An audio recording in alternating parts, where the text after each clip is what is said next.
Mamá, ya se acerca la Navidad. ¿Por qué no vuelves? Toda la familia te espera. La voz de Michael resonó por el teléfono, deliberadamente cálida, casi ensayada. Llevaba un dejo de alegría exagerada, como la de un vendedor que se esfuerza demasiado. Era mi hijo, mi sangre, pero la voz me sonaba extraña, casi irreconocible. Estaba sentada sola en mi apartamento de Los Ángeles, con la luz del sol invernal filtrándose por las altas ventanas, delgada y pálida como un recuerdo. Mis dedos se cerraron con más fuerza alrededor del teléfono. Habían pasado 26 años.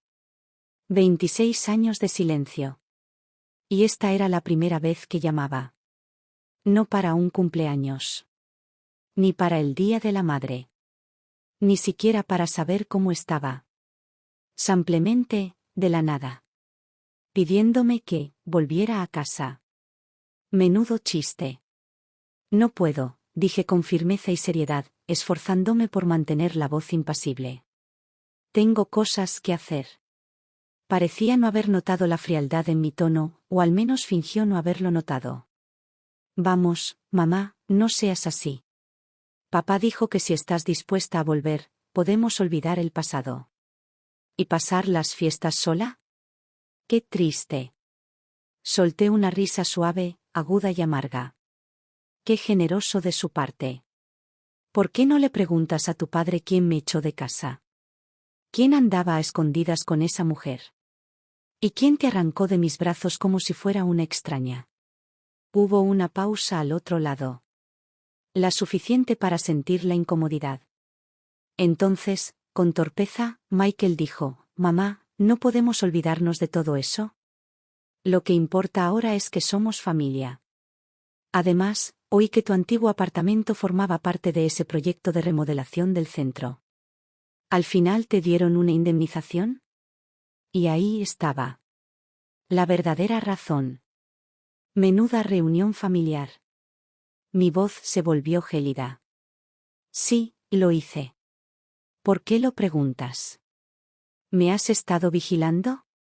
Se apresuró a intervenir, intentando parecer herido. No, no. Mamá, no es así. Es que, mi prometida y yo nos casamos. Y, bueno, el mercado inmobiliario está descontrolado. Ni siquiera podemos reunir la entrada. Si pudieras ayudarnos un poquito, sería un mundo. Sentí que la sangre se me escapaba de las yemas de los dedos. Aún así, mantuve la calma. Michael, ¿cuántas veces me has llamado en los últimos 26 años? ¿Has pasado alguna vez por aquí? ¿Has comprobado si aún respiraba? ¿Y ahora qué? ¿De repente recuerdas que tienes madre? ¿Por qué mi cuenta bancaria ha aumentado un poco? Suspiró, impaciente. Mamá, no seas tan dura. Me estoy esforzando, ¿vale? Ayúdanos con la entrada y te juro que vendré a visitarte siempre. Respiré lenta y profundamente, reprimiendo la ira. Que quede claro, Michael. Ni un solo centavo de ese dinero va a ser para ti. Lo gané yo. Sobreviví 26 años, solo. Ese dinero es mío. No puedes venir ahora a reclamar solo porque decidiste contestar el teléfono. Soy tu hijo. Espetó, alzando la voz. ¿Cómo puedes hacerme esto? ¿Hijo? Mi risa salió hueca. ¿Dónde estabas cuando necesitaba un hijo? Cuando no tenía nada ni a nadie. Ya no puedes usar esa palabra. ¿Quieres mi dinero? Sigue soñando. Tú, tu padre, ninguno de ustedes recibirá un centavo. Y con esto colgué. Por un momento, me quedé inmóvil en el sofá, sintiendo como si me hubieran quitado el aire. Entonces, las lágrimas brotaron, calientes, rápidas y silenciosas. No de tristeza, sino de rabia. Rabia porque todavía se atrevían a ondear la bandera de la familia, como si significara algo. Rabia porque, incluso después de todo este tiempo, una parte insensata y desesperada de mí esperaba que esa llamada significara algo real. El teléfono volvió a sonar. Mis palmas, recién secas, empezaron a sudar por todas partes. Identificador de llamadas, Richard Carter. Me quedé mirando el nombre familiar durante unos segundos, luego finalmente presioné responder. Si tienes algo que decir, dilo. Intenté mantener la voz firme, aunque sabía que, sin importar cuánto tiempo hubiera pasado, escuchar su voz nunca dejaba de despertar algo en mí. Ellen, no seas así, dijo, con la misma falsa suavidad en el tono. Llevamos años divorciados, sí, pero aún tenemos un hijo, ¿verdad? Se casa pronto, quizá podrías ayudarlo, contribuir para una casa o algo. ¿Ayudarlo?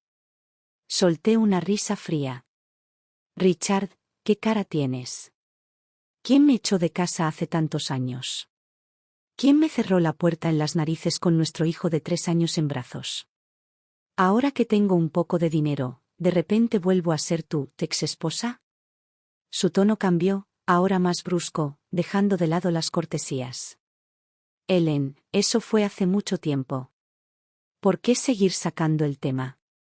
Además, no te estás haciendo más joven. No es que necesites todo ese dinero. ¿Por qué no? Lo interrumpí. No has cambiado. Sigues siendo un descarado. Escúchame bien, porque solo te lo voy a decir una vez, no vas a recibir ni un céntimo. Ni lo pienses. No esperé respuesta. Colgué. El teléfono cayó con un golpe sordo en el cojín del sofá. Me recosté en la silla y exhalé, una respiración larga y profunda. Afuera, el atardecer estaba en todo su esplendor, pero dentro de mí, todo eran nubes grises y truenos. Y así, de repente, mi mente regresó a esa noche, hace 26 años. Era una gélida tarde de invierno, lloviendo a cántaros. Estaba arrodillado en la escalera de nuestra vieja casa, con el hormigón empapado, helándome hasta los huesos. Richard estaba de pie justo en la entrada, sosteniendo al pequeño Michael en brazos. Michael apenas podía hablar en ese momento. El rostro de Richard estaba inexpresivo, frío, indescifrable. Eres una inútil, dijo con sequedad, como si leyera un guión. Ni siquiera puedes cuidar a un niño. A partir de ahora, estás fuera. No te molestes en volver, no dejaré que lo vuelvas a ver. Déjalo. Mi cara estaba empapada en lágrimas, mi voz ronca y temblorosa. No puedes hacerme esto. Tú eres quien me hizo trampa. ¿Por qué me echas? ¿Por qué me robas a mi hijo? ¿Me he puesto caliente?, se burló. Mirándote un segundo. Siempre hecha un desastre, siempre dando la lata, sin callarte nunca. ¿Qué hombre podría soportar eso? Tú te lo buscaste. Luego cerró la puerta de golpe. Me dejaron allí afuera. En el frío, en la lluvia. Como un perro que nadie se molestó en enterrar. Después de esa noche, intenté recoger a Michael de la escuela, solo una vez. Pero sus padres me detuvieron en la puerta. Ya no formas parte de esta familia, espetó la madre de su padre. No tienes derecho a ver a ese niño. No me rendí. Seguí adelante, arrastrándome de un juzgado a otro, aferrándome a la esperanza de poder recuperar la custodia de mi hijo. Pero la esperanza no sirve de mucho cuando no tienes dinero, ni título, ni prestigio. Él tenía abogados. Tenía contactos. Tenía dinero familiar. ¿Y yo? A los ojos del tribunal, solo era una ama de casa sin blanca, desempleada, alguien digno de lástima, a quien no se le podía confiar un hijo. Perdí. Limpiamente. Completamente. Después de eso, me convertí en un extraño para mi propio hijo. Me mudé a Los Ángeles y empecé de cero, por mi cuenta. Lavaba platos. Repartía comida a domicilio. Fregaba suelos en casas donde la gente ni siquiera me miraba a los ojos. Hice todo lo posible para sobrevivir. Nadie me preguntó cómo lo logré. A nadie le importó. Pero lo hice. Porque tenía que hacerlo. Ese recuerdo ha vivido dentro de mí como un tumor durante más de 2 décadas. Y cada vez que oigo la palabra, mamá, me duele. Silenciosamente. Persistentemente. Cogí el teléfono y llamé a Marilyn, mi mejor amiga, la mujer que me salvó cuando no tenía nada más que el orgullo destrozado y un apartamento vacío. Tenías razón, Marilyn, dije con la voz ronca. No puedo dejar que vuelvan con engaños. No van a recibir ni un céntimo. Ni uno solo. Claro que no. Espetó, como si estuviera dando un golpe en la mesa. Ellen, has sufrido más de lo que nadie imagina. ¿Y ahora creen que pueden aparecer con unas sonrisas falsas y quitarte lo que es tuyo? Ni hablar. Asentí, aunque no podía verme. Sí. He aprendido algo con los años, la sangre no garantiza el amor. ¿Y esta vez? Vivo para mí. Después de colgar, me quedé de pie junto a la ventana, mirando las luces de la ciudad parpadear una por una. Los Ángeles, una vez frío, extranjero y lleno de desconocidos. Era ahora el único lugar que se sentía como un hogar. Y en ese mismo momento me hice una promesa. No más reverencias. No más llantos por el pasado. A partir de ese día me convertiría en alguien completamente nuevo. Me quedé de pie junto a la ventana, con una taza de té frío en mis manos, mirando más allá de la barandilla del balcón hacia el horizonte. Los atardeceres de Los Ángeles siempre eran hermosos, un dorado suave que se fundía en un rosa oscuro, pero en mi pecho no había ni un destello de luz. Nadie más que yo sabía realmente lo que suponía recorrer el camino que había recorrido durante los últimos 26 años. Esos primeros años después del divorcio fueron el peor momento de mi vida. No tenía nada, ni marido, ni hijo, ni siquiera un lugar donde dormir que sintiera como mío. Me sentí como si me hubieran arrancado de mi propia vida y me hubieran arrojado a un mundo que no me conocía, no me quería y, por supuesto, no le importaba. No tenía título ni experiencia laboral. Lo único que tenía era desesperación. Así que corrí. Supliqué. Hice lo que tenía que hacer. Finalmente, conseguí trabajo lavando platos en un pequeño restaurante de barrio. Pasaba 10 horas al día en una cocina sucia, con las manos metidas en agua fría y grasienta, fregando plato tras plato mientras intentaba fingir que no oía los susurros. Ella es la que tuvo que ser expulsada por su marido. Ni siquiera pudo quedarse con su propio hijo. ¿Qué clase de madre es esa? Lo escuché todo. Simplemente actué como si no lo hubiera escuchado. Mantuve la cabeza gacha y seguí flotando, con los dedos entumecidos y los huesos doloridos mientras el agua fría se clavaba en mi piel. Fue entonces cuando aprendí algo crucial. El mundo no se detiene ante una mujer que ha caído. No se hace a un lado. No te ofrece una mano. Y justo cuando pensé que había tocado fondo, la vida me mostró que aún quedaba mucho por caer. Una noche, después de cerrar, caminé por el callejón detrás del restaurante. Estaba oscuro, más oscuro de lo habitual, y reinaba un silencio sepulcral. De repente, un grupo de borrachos entró en el callejón. Empezaron a gritarme obscenidades, y uno de ellos me agarró la camisa. Me defendí, arañando y empujando, pero no era rival para ellos. Golpeé el pavimento con fuerza, mi codo impactó contra el concreto, un dolor punzante me recorrió. Por un momento, pensé que eso era todo. Que mi historia terminaría allí, en la oscuridad, en la tierra, sin ser escuchada. Quítale las manos de encima. Esa voz cortó el callejón como un trueno. Era Marilyn. Vivía al final del pasillo, en nuestro viejo y destartalado edificio. Era unos años mayor, siempre tenía una bocazas y una risa que llamaba la atención. Ella venía corriendo por el callejón con solo una escoba en las manos y una voz ardiente. Sus gritos eran más fuertes que sus puños, más agudos que sus miradas. No esperaban una pelea. Y huyeron. Esa noche, todo cambió. Marilyn se convirtió en mi persona. Empezó a traerme la cena cuando salía del trabajo. Se sentaba conmigo cuando no encontraba las palabras para hablar. Pero lo más importante, nunca me tuvo lástima. Ni una sola vez. Ella nunca dijo, pobrecita. Ella dijo, no puedes rendirte. Tienes que plantar cara, Ellen, me dijo. No puedes dejar que ganen. ¿Me oyes? Tienes que vivir mejor de lo que jamás imaginaron que podrías. Esa línea, esas palabras. Se clavaron en mi corazón. No, lloré. No volví a caer. Simplemente me dije, sobrevive. Y luego, hazte más fuerte. Así que seguí fregando platos durante el día. Y por la noche, me matriculé en la universidad comunitaria. Tomé clases de informática. Contabilidad. El tiempo apremiaba. El dinero escaseaba aún más. ¿Pero renunciar? Eso ya no era una opción. 3 años después, por fin conseguí trabajo como asistente en una pequeña empresa comercial. El sueldo no era muy bueno, pero significaba que se acabaron los fregaderos y los cubos de fregar sucios. Pensé que tal vez, solo tal vez, la vida por fin me estaba dando un respiro. Pero me equivoqué. Tenía un cuchillo más esperándome. Una tarde, afuera de un supermercado, vi una figura que me dejó sin aliento. Michael.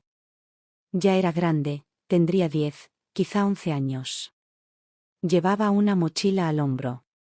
Era más alto que el niño que recordaba. Casi se me sale el corazón del pecho. Corrí hacia él y grité, Michael. Cariño, soy yo, mamá. ¿Te acuerdas de mí? Se quedó paralizado. Retrocedió un paso.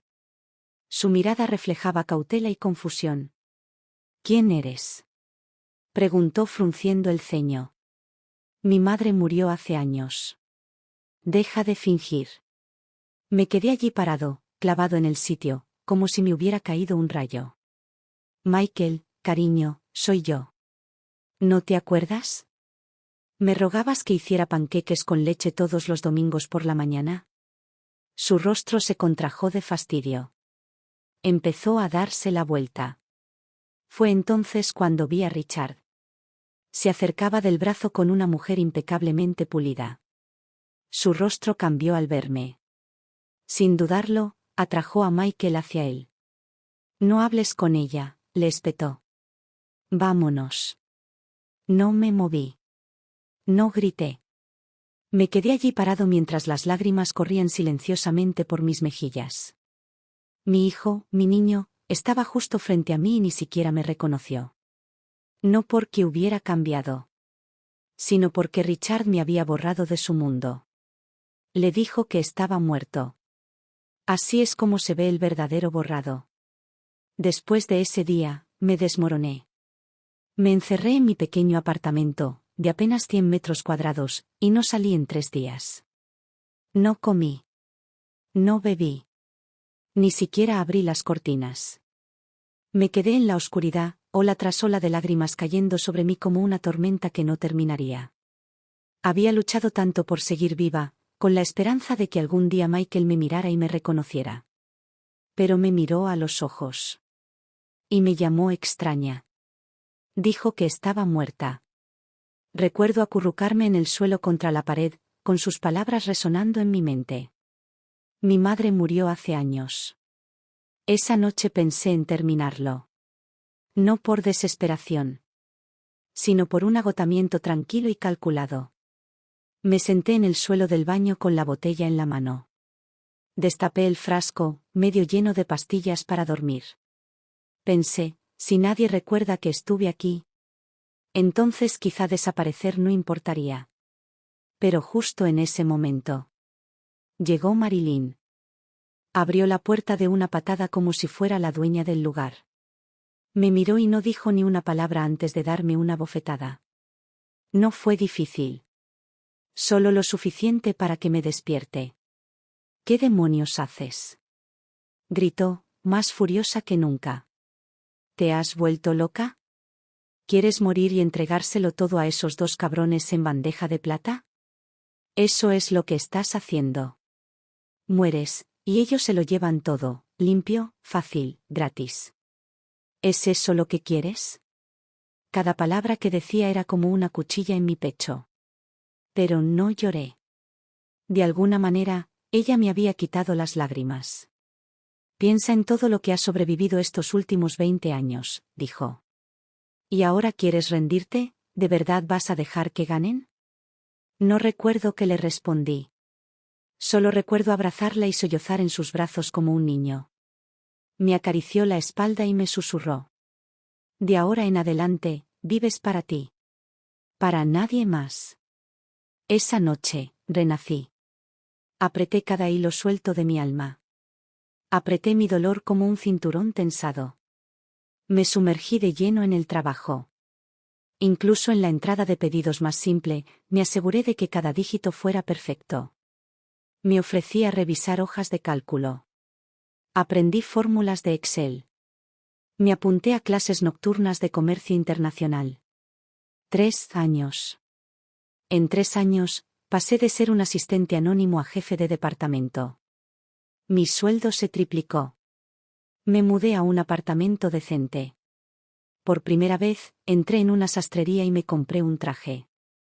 Me paré frente al espejo, mirando a una mujer con maquillaje limpio y ojos como acero. Y apenas la reconocí. Pero no había terminado. Me matriculé en el programa nocturno de la Universidad de California, especializándome en comercio internacional. Trabajaba de día. Estudiaba de noche. Pasaba los fines de semana asistiendo a conferencias abiertas, apretujado entre chicos de la mitad de mi edad, tomando notas como si me fuera la vida en ello. A veces, prolongaba una taza de café durante 2 días, solo para terminar otro capítulo. El trabajo duro tiene recompensa. 10 años después, estaba en mi propia oficina, con la licencia comercial de HC Global Trading. Tenía 45 años. Había construido mi propia empresa comercial desde cero. Desde lavar platos hasta gestionar contratos millonarios. Me llevó 20 años. Lo primero que hice tras fundar la empresa fue saldar mis deudas. Lo segundo, compré una casa. Solo para mí. No hay escritura compartida. No hay nombre en los papeles. Solo el mío. Ellen Carter. Nunca me había sentido tan digno en mi vida. Por primera vez, comencé a creer. Tal vez, solo tal vez. La vida finalmente estaba lista para devolverme algo. La pasada Navidad, apenas unas semanas antes de las vacaciones, mi empresa recibió una notificación de compensación del gobierno. Era por aquella casa ruinosa que compré hace más de 20 años en el este de Los Ángeles, la que tenía la calefacción defectuosa y la pintura descascarada. Casi me había olvidado de ella. Pero la ciudad no. Fue embargada como parte de un proyecto de renovación urbana, y el pago estaba escrito ahí mismo, por escrito, $500,000. Recuerdo reírme a carcajadas al ver el número. Después de todo, el destino se acordó de mí. Recordó mi sufrimiento. Había planeado utilizar el dinero para expandir mi negocio y tal vez finalmente comprarme una pequeña casa junto al mar para jubilarme. Pero antes de que pudiera terminar de redactar el plan, los fantasmas de mi pasado regresaron arrastrándose. Michael llamó primero, combinando palabras como familia, unión y las fiestas. 2 días después, Richard me siguió con una llamada suya, jugando a la carta de compartimos un hijo, rogándome que ayudara, por los viejos tiempos. Escuché los tonos melosos y ensayados del otro lado y no pude evitar soltar una risa baja y amarga. El tipo de sentimiento que llega cuando has visto más allá de cada mentira. Cuando has sobrevivido a suficientes traiciones como para reconocer el patrón. Colgué y enseguida le envié un mensaje a Marilyn. Tenías razón. Ninguno merece perdón. Creían que aún era débil. Que aún podía culparme, manipularme, conmoverme. Pero la Ellen que recuerdan murió hace años. En una cocina húmeda y un callejón oscuro. ¿Y mi venganza? Apenas empezaba. No soy impulsivo. Soy estratégico. Y esta vez, no solo buscaba protegerme. Quería asegurarme de que nunca tuvieran una segunda oportunidad para hundir sus garras en mi vida. Entonces, lo primero que hice fue llamar a mi amiga abogada, Clara. Una abogada de sucesiones de primer nivel con más de 2 décadas de experiencia en Los Ángeles. Nos reunimos en su oficina, con el aroma a café tostado flotando en el aire, mientras ella explicaba con calma las opciones. Ellen, dijo, si redactas un testamento formal hoy y estableces claramente que todos tus bienes serán donados, excluyendo por completo a Michael, incluso si intenta impugnarlo en el futuro, no tendrá ninguna posibilidad. Es tu pleno derecho. Asentí. Esa misma tarde, con Clara como testigo, firmé mi testamento. Todo, mi dinero, mis propiedades, mis acciones de la empresa, se destinaría a la Fundación Phoenix Rising, una organización sin fines de lucro que creé desde cero. Su misión, apoyar a mujeres como yo, sobrevivientes de violencia doméstica y traición conyugal. Al escribir la última línea, oí el sonido de una puerta de hierro metafórica cerrándose de golpe. No sobre mí, sino sobre todos los que alguna vez intentaron robarme la vida. Y aún así, no había terminado. El castigo económico era una cosa. Quería consecuencias públicas. Años de desarrollo de mi negocio me habían proporcionado una amplia red de contactos. Así que empecé a preguntar discretamente. Y no tardé mucho en hacerme una idea completa de la vida de Richard. Resulta que el karma había hecho parte del trabajo por mí. Él había entrado en una espiral, ludopatía, deudas desastrosas. ¿La mujer con la que me engañó? Ya no estaba. Ahora sobrevivía con lo poco que le daba la seguridad social, viviendo en un apartamento subsidiado en las afueras de Los Ángeles. Una caída poética. Pero no suficiente. Investigué más a fondo y localicé al juez jubilado que le otorgó a Richard la custodia hace años. Ahora vivía una vida tranquila, manteniendo un perfil bajo. Pero el destino ama la simetría. ¿Su único hijo? Trabajaba en una de mis filiales. Invité al juez a reunirse conmigo, territorio neutral, un pequeño y tranquilo restaurante donde solo se oía el zumbido de una máquina de café y el ocasional ruido del tráfico exterior. No perdí el tiempo. Sé cuánto te pagó Richard, dije, sonriendo sin entusiasmo. Y sé exactamente cómo asegurarme de que la carrera de tu hijo aquí se detenga de golpe. Pero si dices la verdad sobre lo que pasó, quizá esté dispuesto a dejarlo pasar. Su rostro cambió, ira, miedo, negación. Y finalmente, resignación. Él suspiró. Sí, dijo en voz baja. Tomé el dinero. ¿Y los documentos falsos? Fue idea de Richard. Me pidió que cooperara. Y lo hice. Eso era todo lo que necesitaba.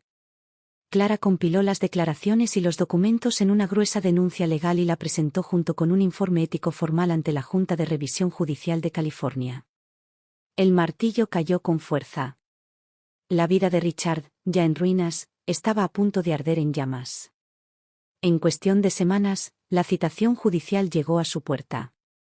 El día del juicio, entré en la sala con un traje azul marino a medida. Elegante. Controlada. La mujer en la que creían que nunca me convertiría. Richard fue conducido al interior, encorvado, con la mirada apagada y sin rumbo. Un fantasma del hombre que una vez fue. El juez leyó los cargos en voz alta con voz fría y seca. Richard Carter, se le investiga formalmente por soborno y manipulación de pruebas en relación con una orden de custodia emitida hace 26 años. ¿Rechaza estos cargos? Richard tembló, labios pálidos, ojos abiertos. Lo confieso, susurró.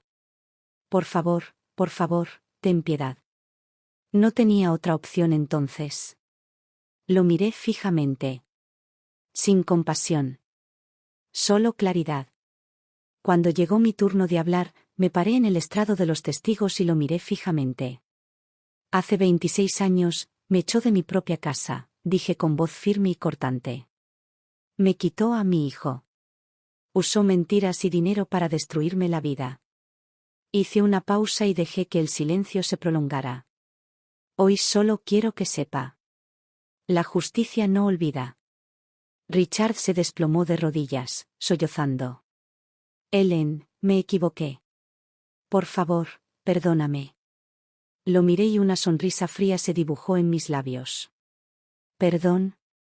Dije, levantando la barbilla. ¿Crees que eso está siquiera sobre la mesa? Deberías acostumbrarte al sabor de la ruina. Yo viví con él durante décadas. El tribunal revocó el fallo original, limpiando mi nombre de todas las acusaciones pasadas. Richard fue sentenciado a 3 años de prisión, 5 años de libertad condicional y se le ordenó pagar $200.000 en daños emocionales. Cuando salí de aquel juzgado, el sol de Los Ángeles era dorado y cálido en mi rostro. Inhalé profundamente. Y sentí que el peso de 26 años finalmente se levantaba. Yo había ganado. Y gané usando las dos cosas que más adoraban: poder y dinero. Para aplastarlos por completo. Pero yo sabía que mi historia no había terminado. Quedaba un capítulo. Una persona a la que aún le debía un cierre. Michael. Mi hijo. El chico por el que una vez viví, por el que trabajé hasta el cansancio, por el que soporté la humillación y el dolor. Pero ya no era ese chico. Hacía mucho tiempo que no lo era. Se había convertido en una sombra de Richard. No, peor. Contraté a un investigador privado.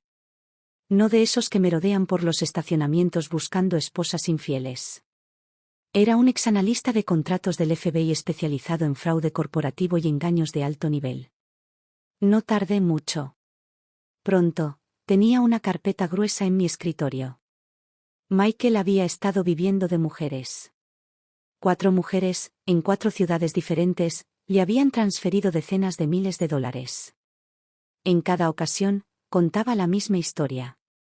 Un negocio que fracasó. Una madre enferma. Una crisis hipotecaria. Era un depredador. Un manipulador profesional que cosechaba la confianza como si fuera una cosecha. Peor aún, llevaba una doble vida, o mejor dicho, triple. 2 mujeres creían ser sus prometidas. Una de ellas ya había empezado a publicar fotos de sus pruebas de novia en Internet. Me senté en mi oficina y hojeé esas páginas, cada línea me dolía más en el pecho. Pero no lloré. Hice copias.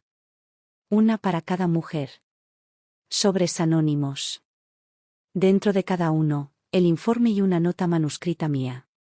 Mereces un futuro más limpio. También presenté una denuncia anónima ante la Oficina de Fraude Financiero de California, adjuntando una cadena completa de pruebas. Menos de una semana después, recibí una respuesta. Caso aceptado. Y entonces. Empezó. Era viernes. Acababa de terminar una conferencia telefónica cuando sonó mi teléfono. Miguel. Contesté. Mi voz sonaba tranquila. ¿Has oído que lo has estado pasando mal últimamente? Su tono era diferente, suave, inseguro, incluso esperanzado. Mamá. Por fin contestaste. Soltó una risa que rozaba el alivio. Sí, las cosas se han puesto un poco feas. Me preguntaba si podrías prestarme algo de dinero. Solo un ratito. Necesito ayuda urgentemente. Me recosté en la silla y sonreí fríamente. Michael, ¿qué creías que era todos estos años? Te tendí la mano. Lo intenté. Una y otra vez, intenté reconstruir algo contigo. Me cerraste la puerta en las narices cada vez. No era nada para ti. Ahora necesitas dinero, ¿y de repente vuelvo a ser tu madre? Entró en pánico. La desesperación se le quebró en la voz. Mamá, por favor, sé que metí la pata. De verdad. Te juro que te lo compensaré. Solo, por favor, dame una oportunidad más. Respiré profundamente y pasé los dedos por el borde liso del teléfono. Entonces dije. Demasiado tarde. Tú fuiste quien me abandonó, Michael. Y ahora, vivirás con las consecuencias. Solo contesté esta llamada para decirte una cosa. No vuelvas a llamarme. Y colgué. Sin dudarlo. Y por primera vez, no sentí nada. Ni dolor. Ni culpa. Ni tristeza. Solo silencio. Y paz. Michael fue finalmente acusado de múltiples cargos de fraude. Los medios de comunicación se hicieron eco de la noticia, y pronto su nombre y su rostro ocuparon la portada de todos los medios locales. Su reputación profesional se desmoronó. La imagen que se había forjado se desvaneció de la noche a la mañana. Al final, pagó el precio de todo lo que había hecho. Mientras tanto, mi vida había alcanzado silenciosamente nuevas alturas. Mi empresa se expandió a Nueva York y Chicago. Cerramos varios contratos millonarios y nos convertimos en uno de los nombres más importantes del sector. Por primera vez en mi vida, tuve el poder de elegir con quién quería trabajar. Tenía la libertad de decir que no. Pero el momento en que realmente me sentí curado no vino de ningún saldo bancario ni de ningún premio. Surgió al ver a otras mujeres ascender, gracias a mí. Fundé la Fundación Phoenix Rising con una misión simple: asegurarme de que ninguna mujer tuviera que pasar por lo que yo pasé. Ninguna mujer debería ser expulsada de su hogar, olvidada por su hijo o ridiculizada frente a un fregadero lleno de platos mientras la llaman lavada. Quería darles opciones. Quería darles poder. Ofrecimos vivienda de emergencia, asistencia jurídica, terapia de trauma y programas gratuitos de capacitación laboral. Para muchas de estas mujeres, fue la primera vez que se dieron cuenta de que tenían una opción. 5 inviernos después, me senté en mi balcón en Santa Bárbara, con una copa de vino caliente en la mano. La nieve cubría las montañas a lo lejos, una nevada inusual en California que brillaba suavemente bajo el atardecer. Llevaba un chal de cachemira color crema. A mis pies, mi viejo gato tomaba el sol perezosamente. A mi lado, sobre la mesa, había una carta que acababa de entregarme mi asistente. Era del Consejo de Contribución Social de Los Ángeles. Me habían nombrado destinatario del Premio Filántropo del año de ese año. En la ceremonia, de pie bajo las luces del escenario, miré a la audiencia, más de 100 mujeres que alguna vez habían sido ignoradas, silenciadas y descartadas por el mundo. Y de repente, mis ojos se llenaron de lágrimas. Porque siempre lo supe. Mi éxito nunca consistió solo en abrirme paso a través del infierno. Se trataba de extenderme. Y ayudar a alguien más a subir conmigo. Se trataba de mostrarles a esas mujeres lo que finalmente había aprendido. Puedes elegir no perdonar. Y también puedes elegir empezar de nuevo. Esa tarde, la luz del sol entraba a raudales por las ventanas que iban desde el suelo hasta el techo mientras yo estaba sentado revisando una nueva propuesta para un proyecto de refugio comunitario. Mi ama de llaves se acercó en silencio. Señora Carter, dijo en voz baja, tiene una llamada. Cogí el teléfono. Había borrado el nombre en pantalla incontables veces. Pero aún me resultaba familiar. Me dejó sin aliento por un segundo. Miguel. Hice una pausa. Luego presioné responder. Mamá. Su voz se quebró, frágil, vacilante, como si hubiera viajado un largo camino solo para llegar a mí. Hola, cariño, respondí suavemente. Mamá. Yo sé que no merezco esto. He pensado mucho durante esos años en prisión. Me arrepiento de todo. De cada palabra. De cada mentira. De cada vez que te hice daño. Ya estoy fuera. Conseguí un trabajo, un pequeño trabajo de ventas. Nada del otro mundo. Lo estoy intentando. ¿Te gustaría verme? ¿Solo una vez? Cerré los ojos. Respiré hondo. No sabía qué decir. Ni siquiera sabía lo que sentía. No le contesté. Simplemente colgué el teléfono y me senté en silencio en el sofá. Esa noche, apenas dormí. Incluso con las gruesas cortinas corridas, no pude bloquear la voz que resonaba en mi cabeza. Mamá, soy yo. La voz de Michael sonaba más vieja. Agobiada. Cada palabra estaba impregnada de una culpa que parecía real. Y por primera vez en años, me quedé mirando el techo hasta el amanecer. La luz del sol tocó mis sábanas antes de que finalmente me moviera. No le devolví la llamada. En lugar de eso, escribí una carta. Cada palabra lenta, deliberada. Como si mi corazón todavía necesitara una armadura. Dice así. Miguel. Si quieres una oportunidad, siéntate y dime la verdad. Ni por ti. Ni siquiera por mí. Pero porque alguien, en algún lugar, tiene que enseñarte lo que significa asumir la responsabilidad de las cosas que has hecho. Estaré en el café Mildred Street cerca de mi casa. El viernes, a las 2 de la tarde en punto. Si llegas tarde, me iré. Tu madre. Ellen. Ese día, me puse algo brillante a propósito, un abrigo de lana naranja que Marilyn me había regalado por mi cumpleaños el año pasado. Tienes que dejar de esconderte en los colores de tu pasado, me había dicho. No más gris. El café de la calle Mildred era un sitio antiguo, sin pretensiones. Las mesas estaban un poco desgastadas y las sillas de madera crujían si te quedabas sentado mucho tiempo. Pero el aire siempre estaba limpio y nunca había demasiado ruido. Eso era lo que me gustaba. Llegué 30 minutos antes. Pedí un café solo, sin azúcar, y lo dejé frente a mí. Para él. Exactamente a las 2 en punto, entró por la puerta.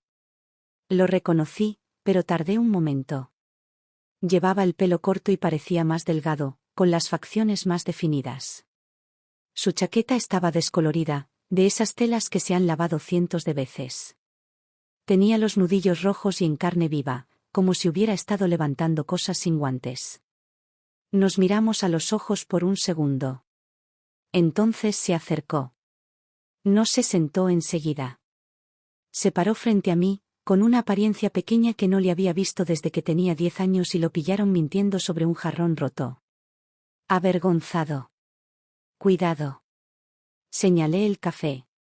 Él susurró un gracias y se sentó lentamente. Durante varios minutos no dijimos nada. El aire entre nosotros se sentía denso, como algodón. Podía oír mi propio latido, constante y lento. Él habló primero. Mamá, he cambiado de verdad. Su voz era baja y ronca. Pasé mucho tiempo en prisión pensando. Escribiendo cartas que nunca me atreví a enviar. Asentí y no dije nada. Ahora tengo un trabajo, ventas. De principiante. Pero lo estoy intentando, te lo juro. No he mentido. No he aceptado ni un solo centavo que no sea mío. Aún así, no respondí. Solo golpeé el borde de la taza con el dedo, un ritmo suave y uniforme. Sé que fui horrible. Te mentí. Les mentí a todos. Pero quiero ser alguien de quien puedas estar orgulloso. Finalmente levanté la vista. Tenía los ojos húmedos y parpadeaba demasiado rápido. Michael, dije en voz baja. ¿La mujer que tienes hoy sentada frente a ti?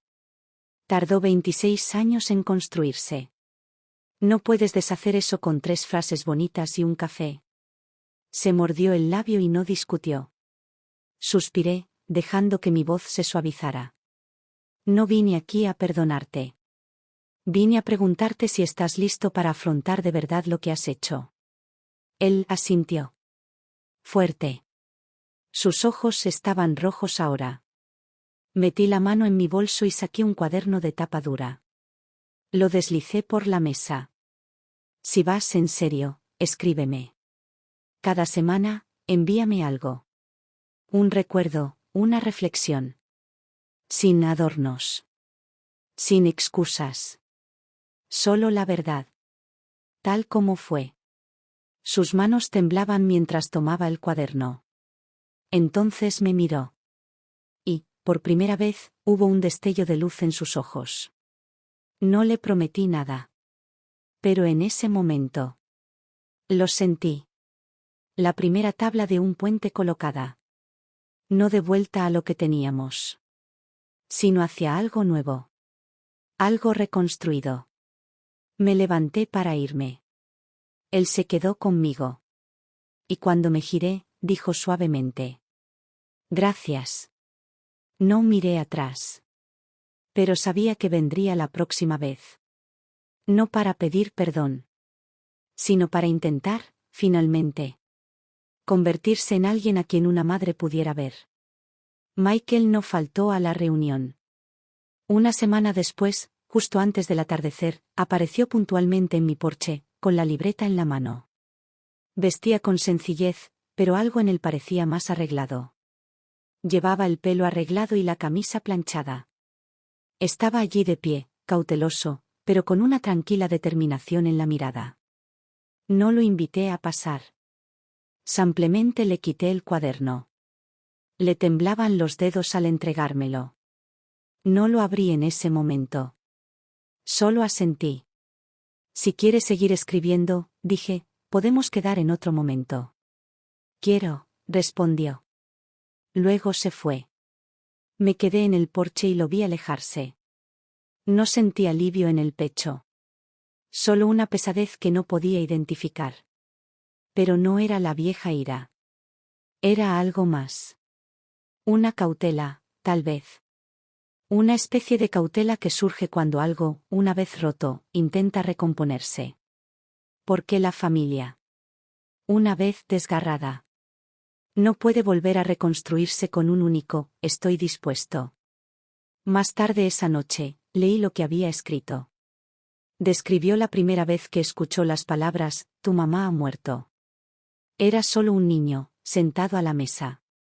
Cuando Richard, con una cerveza en la mano, la soltó como si fueran un pronóstico del tiempo. Michael no lloró. Simplemente, las aceptó. Sin comprender. Escribió sobre tercer grado, como una mujer a la que no reconoció apareció en la puerta de la escuela y le dio un conejito de peluche. Dijo que entró en pánico. Corrió a casa. Solo para ser castigado severamente. Richard le dijo que era una mala mujer. Le pidió que no volviera a hablar con ella. Desde ese día, dijo Michael, un extraño sentimiento se arraigó en su interior. Miedo. Confusión. Y una sensación silenciosa y dolorosa. De que había perdido algo que ni siquiera entendía. No intentó justificar nada. Simplemente escribió, de forma incómoda pero honesta, sobre lo que significaba crecer rodeado de mentiras. Cómo, con el tiempo, el amor por una madre a la que apenas recordaba se transformó en algo más. Cuando cerré el cuaderno, no podía describir con exactitud el sentimiento que dejó en mí. No era alegría. No era tristeza. Era algo más suave. Algo que sonaba a comprensión. Por primera vez. Vi claramente cómo lo habían alejado de mí, paso a paso. Dejé el cuaderno en la mesa del comedor. Dejé la luz encendida. No dormí bien esa noche. Pero fue mejor que la anterior. La segunda vez que nos vimos, era un sábado por la tarde. Me preguntó si podíamos sentarnos en el banco cerca de la biblioteca del centro.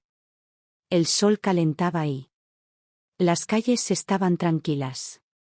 Traje una botella de agua con limón. Él trajo un libro sobre estrategias de ventas. Mamá, dijo mientras nos acomodábamos. No te pido que confíes en mí de inmediato. Solo quiero convertirme en alguien en quien quizás, con el tiempo, puedas creer. Asentí. Le dije que necesitábamos límites. Sin dinero. Sin aval. Sin mudanza. Esto no es un castigo, expliqué. Es protección. Para ambos. Espacio para respirar. Él asintió. Lo entiendo. Añadí, leeré lo que escribas. Pero no siempre responderé. Sonrió. Esa es la mayor respuesta que he tenido en los últimos 20 años. Esa tarde hablamos durante 2 horas enteras. Hablamos de su trabajo. Los clientes difíciles.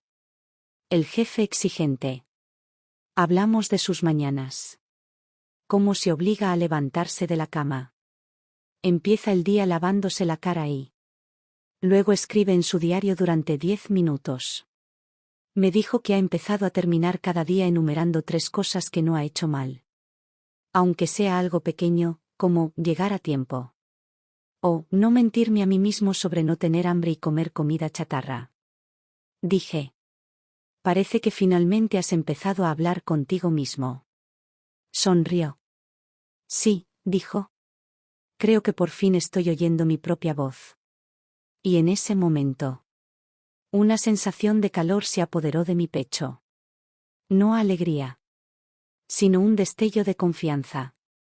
El tipo que no se precipita, sino que se descongela lentamente, como la escarcha en el borde de una ventana en invierno.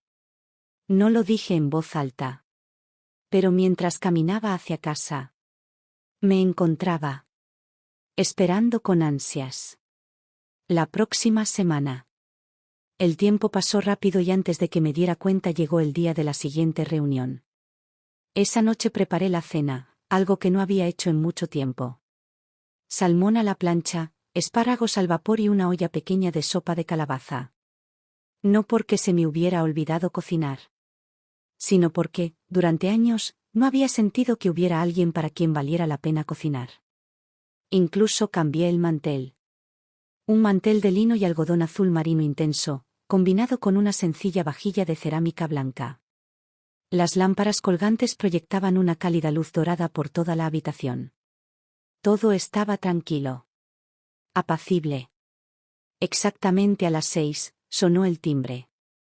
Me sequé las manos y fui a abrir. Michael estaba allí sosteniendo un ramo de girasoles y parecía nervioso. Recuerdo que antes te gustaban los girasoles, dijo. No estaba seguro de si todavía te gustan. Tomé las flores y asentí. Gracias. Nada de charlas triviales. Sin dramatismos. Solo una bienvenida discreta. Le pedí que se quitara los zapatos y entrara. Se movía con cautela, agarrando el cuaderno como si fuera un salvavidas. Su postura era rígida, cada paso cuidadoso. Esto es una cocina, no un juzgado, dije. Relájate un poco. Soltó una risa tensa y se sentó a la mesa. Mientras traía los platos, comentó. Huele de maravilla. Ese color se ve genial. Demasiado ansioso. El tipo de cumplidos que se extienden demasiado, esforzándose demasiado por encontrar algo que decir. Cuando empezamos a comer, tomó un sorbo de sopa y luego hizo una pausa. Hace años que no como comida casera, dijo. Respondí en voz baja, yo tampoco. Por un segundo, me quedé sin aliento. Pero solo por un segundo. Cambié de tema y le conté sobre un programa de capacitación laboral para mujeres que había visitado recientemente. Michael escuchó atentamente e hizo algunas preguntas reflexivas sobre las operaciones. Se notaba que intentaba sonar útil. A mitad de la cena, se detuvo, me miró y me preguntó. Mamá, ¿puedo preguntarte algo? Asentí. ¿De verdad viniste a verme de pequeño? ¿Al colegio? Hice una pausa. Bajé la cuchara con cuidado. Sí, lo hice, dije. Muchas veces. Me quedé afuera de la puerta y te vi salir corriendo de clase, de la mano de tu papá, subiendo al coche. Nunca miraste atrás. Bajó la cabeza. No dijo nada durante un largo rato. Papá me dijo que no querías verme. Pero ahora lo sé, nunca me dijo que viniste. Mi voz se mantuvo firme, firme. Esos recuerdos ya eran lo suficientemente antiguos como para hablar de ellos con claridad. Me dijo que estabas loca. Que habías muerto. Que te escapaste con el dinero de la familia. Que nos dejaste. Me dio una docena de versiones diferentes de ti. Su voz era apenas más que un susurro. No dije nada. Solo le di espacio. Dejé que dijera lo que tuviera que decir. Le creí mucho tiempo. Pero cuando crecí, a veces me preguntaba. Si de verdad eras tan terrible. ¿Por qué me mandaban tarjetas de cumpleaños todos los años? Sonreí, suave y cansada. Creí que nunca los habías abierto. Guardé algunos. Los escondí. No quería que nadie los supiera. Creo que tenía demasiado miedo de descubrir la verdad. Era más fácil creer que eras el malo que aceptar que me habían mentido toda la vida. Asentí. Entiendo. No dijo nada más. Simplemente volvió a comer en silencio. Pero algo había cambiado. Sus movimientos eran más suaves, más naturales. Como si una fina capa de vidrio esmerilado finalmente se hubiera roto. Después de cenar, preparé té de jazmín. Dijo que el olor le recordaba a cuando estaba enfermo de niño. El único recuerdo que tenía de mí, dijo, era de una taza de té ligeramente amargo y ligeramente dulce. Recuerdo que me abrazaste. Tenía fiebre. Papá estaba fuera de la ciudad, no había nadie más en casa. Llevabas un suéter gris. Te sentaste junto a mi cama y soplaste mi medicina. No esperaba que recordara eso. Fue la única vez que logré colarme y cuidarlo mientras Richard no estaba. La última vez que me permitieron acercarme a él. Nos sentamos en el sofá en silencio, tomando té. Afuera, el cielo se había oscurecido. La luz de la calle se filtraba por las ventanas, incidiendo sobre la mesa de centro. Y por primera vez en mucho tiempo. Esta casa. Este pequeño y tranquilo espacio. Se sintió como un hogar. Cuando se levantó para irse, lo acompañé hasta la puerta. Se giró hacia mí, vacilante. Como si quisiera decir algo más. He estado buscando algo que hacer, dijo. No un trabajo. Algo que pueda ayudar a la gente. No estoy seguro de ser bueno en eso. Pero quiero intentarlo. No respondí de inmediato. Luego dije. Si lo dices en serio, échale un vistazo a Phoenix. No es perfecto. Pero vale la pena. No volvió a mencionarlo después de ese día. Y yo no pregunté. Hasta el viernes, cuando abrí un correo electrónico de actualización de rutina de uno de los coordinadores de la fundación. Solo una lista de nuevos voluntarios y turnos de programa. Me desplacé distraídamente. Luego se congeló. Michael Carter. Completó la capacitación introductoria para voluntarios. Actualmente brinda asistencia con la admisión y la orientación. Me quedé mirando la pantalla por un momento y luego sonreí. No me lo había dicho. Y eso era exactamente lo que esperaba. Él mismo dio el paso. Sin esperar a que yo le despejara el camino. No porque yo lo llevé allí. Pero porque por una vez quería recorrerlo solo. El sábado por la mañana, llegué temprano a la oficina de la fundación.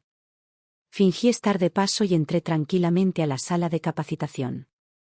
Michael estaba allí, de pie frente a 3 nuevas voluntarias, guiándolas por el proceso de admisión. Sus movimientos eran un poco torpes, pero su tono era firme y concentrado. Tomaba notas mientras hablaba, haciendo pausas para asegurarse de que entendían. Cuando me vio, hubo un destello de sorpresa en sus ojos. Pero no pánico. Solo un pequeño asentimiento. Luego volvió a lo que estaba haciendo. Me senté atrás y escuché un rato. Después de terminar y despedir a las mujeres con cariño, se acercó y se sentó a mi lado. ¿Sabías que estaría aquí?, preguntó. No antes de hoy, sonreí. Pero el hecho de que no me lo dijeras. Me dice que querías hacer esto por tu cuenta. Bajó la cabeza y sonrió. Y en esa sonrisa vi algo que no había visto en mucho tiempo. Confianza. Ganada, no prestada. Simplemente no quería que te preocuparas más por mí, dijo. Asentí. En las semanas siguientes vi el cambio más claramente.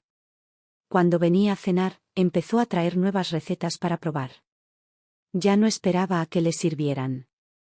Ayudaba. Lavaba platos. Limpiaba encimeras sin que se lo pidieran. Empezó a hablar del futuro. No con vagos, algún día. Sino con planes claros. Estoy pensando en hacer un curso de administración, dijo una noche. Podría ser útil si la fundación amplía algunos de sus programas. Luego se ofreció como voluntario para una iniciativa de inserción laboral para sobrevivientes de violencia doméstica. Su tarea, organizar archivos y hacer llamadas a centros comunitarios. Pero un día, la directora del programa me tomó aparte. Me dijo que Michael había pasado 2 horas hablando con una mujer de 50 años en el programa. Lloró, dijo el director. Dijo, nunca imaginé que un hombre se sentaría y escucharía mi historia de principio a fin. Michael no me lo mencionó. Simplemente vino esa noche, dejó su cuaderno sobre la mesa y dijo: no escribí ningún cuento esta semana. Solo 3 nombres. Y 3 cosas que me dijeron. Abrí el cuaderno. La primera página decía: eres más fuerte de lo que crees. Esa noche no cenamos. En su lugar, tomamos té. En un momento, levantó la vista y preguntó: mamá, ¿cómo superaste todo esto al principio? Me quedé callado un rato.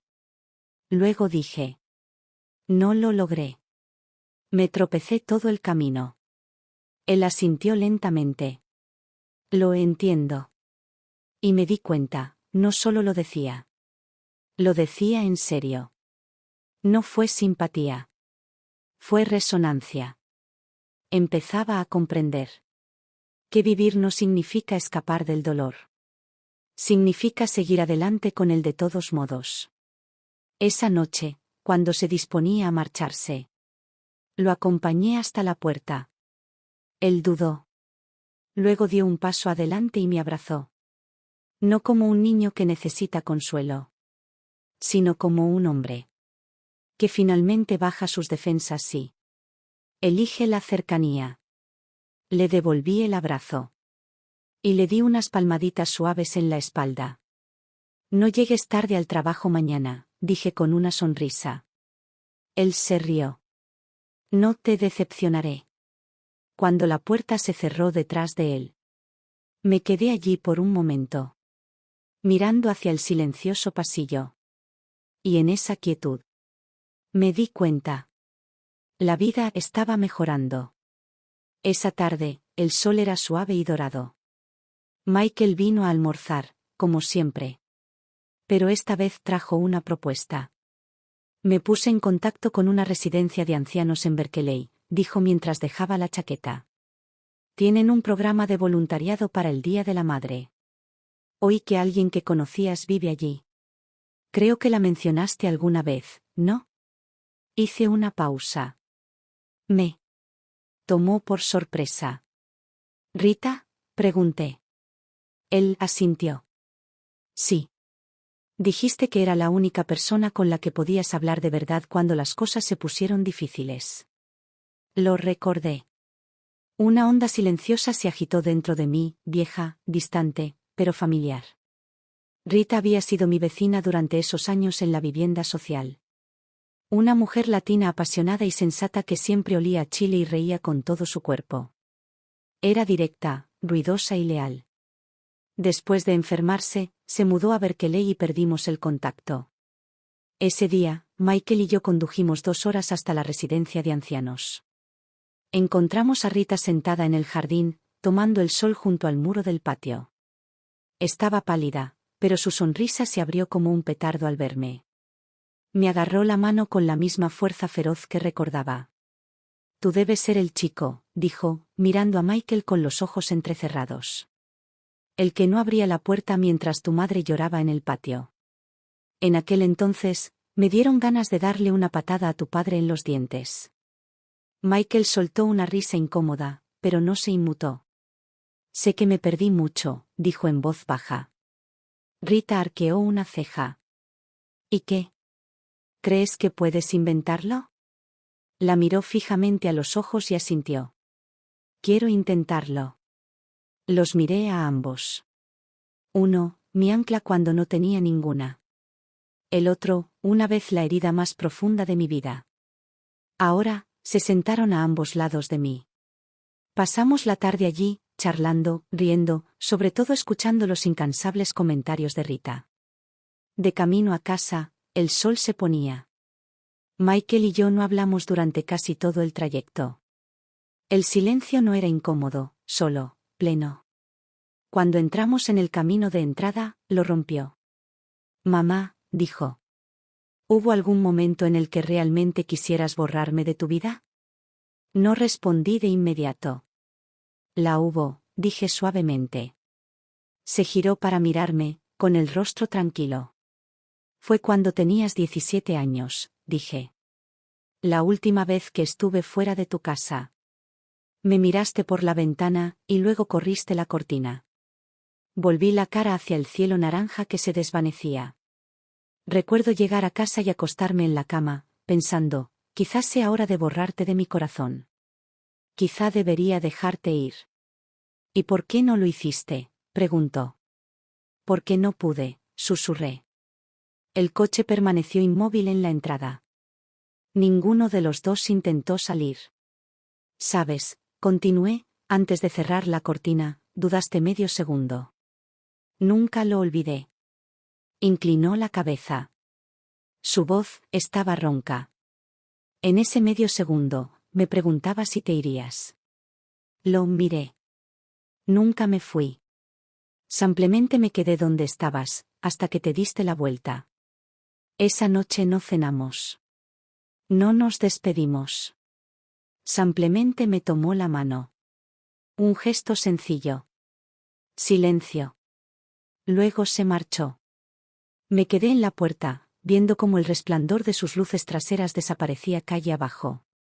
Y por primera vez, sentí que el peso de todos esos años, el dolor, la ira, la espera, se aliviaba. Suavemente. Sin fanfarrias. Unas semanas después, Michael me invitó a la gala anual de la Fundación Fénix. Estaba de pie junto a los demás representantes voluntarios, vestido con un traje gris oscuro. No había sonrisa nerviosa ni cortesía exagerada. Solo una tranquila firmeza. Y por primera vez, no vi a alguien intentando ser bueno. Vi a alguien volviéndose completo. No habló mucho. Pero cuando dijo: reconstruir la cercanía es el viaje más largo y más difícil. Pero el que más vale la pena. Vi a una mujer entre la multitud asentir en silencio. Y mis propios ojos se llenaron de lágrimas. Después del evento, caminamos juntos.